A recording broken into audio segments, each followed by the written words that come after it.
I moved to Goldsboro, North Carolina, right at the time that I was 11 years old. And at that time, my mother had passed away, and I was living with my grandmother.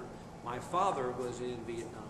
And so at 11 years old, I am looking for guidance and direction and role models. I was very fortunate to move very close to St. Luke United Methodist Church. And there was a Boy Scout troop there. And I was invited by some of the local kids who were going to that particular place to go with them to there and be part of that troop. Mm-hmm. It is probably one of the most fortunate things that has ever happened to me in my entire life. The things that I learned, the adventures that I had, the friends that I've made have lasted me for a lifetime. I know it's been said probably 1,000 times by 1,000 different people, but even as an adult, when you get to a point where you're trying to make a decision, if you think about the Scout Oath and the Scout Law, you'll probably make the right decision by using the tenets of both of those. Okay. Were there any particular experiences that you had as a Scout that really stick out in your memory? Oh, absolutely. When I first joined the Troop 11, we were getting ready to go on the Tuscarora pilgrimage to Bath. And so I joined just at the time that the shakedown hikes were going. And you had to successfully complete the shakedown hikes in order to participate in the 100-mile hike to Bath. At 11 years old, I was not sure I could walk 100 miles. I will tell you that participating in those hikes and then going all the way to Bath and walking every step of the way on that hike was a significant confidence booster for an 11-year-old who didn't know that he could do those kinds of things. The other adventures that I had in scouting follow from that, but that is my most significant memory, is walking 100 miles when I was 11 years old and not knowing if I could do that.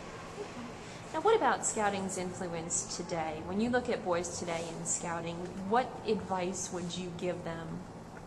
I would tell them to get involved in scouting, but also to get their parents involved in scouting. Scouting programs are as good as the boys we have in scouting, but also as good as the adult leadership that we have in scouting. Mm-hmm. Adults can give so much to the growth of our young men by being a volunteer in scouting. Mm-hmm. It requires just a small amount of time, but it becomes first something that you want to do, and then it becomes a love, and then it becomes a passion. You want to give back to scouting because you see the value to the boys who are growing up. There are so many successful people who will go back and tell you that the foundation of their success was their start in Boy Scouts. When the primary applications to West Point turn down West Point to go somewhere else, mm-hmm. There are a number of young men who apply to all service academies, the Naval Academy, Air Force Academy, and West Point. They may pick one of the three. That leaves a primary slot open. I was a qualified alternate, and here in Goldsboro, that contact of someone seeing that potential allowed me to move forward. I can tell you that being an Eagle Scout makes a huge amount of difference when you're making those kinds of applications. There's not a college in the world, the service academies included, who do not see the value of being an Eagle Scout. It shows that a young man can look at something from the very beginning and chart his course over a number of years and complete a task that is not instantaneously completed and that is a challenge to get to. The statistics tell us that only 3 to 4% of boys who start scouting actually end up being an Eagle Scout. Mm-hmm. And that kind of ability is what businesses look for, is what colleges look for, is what anybody who's successful is looking for in a young man.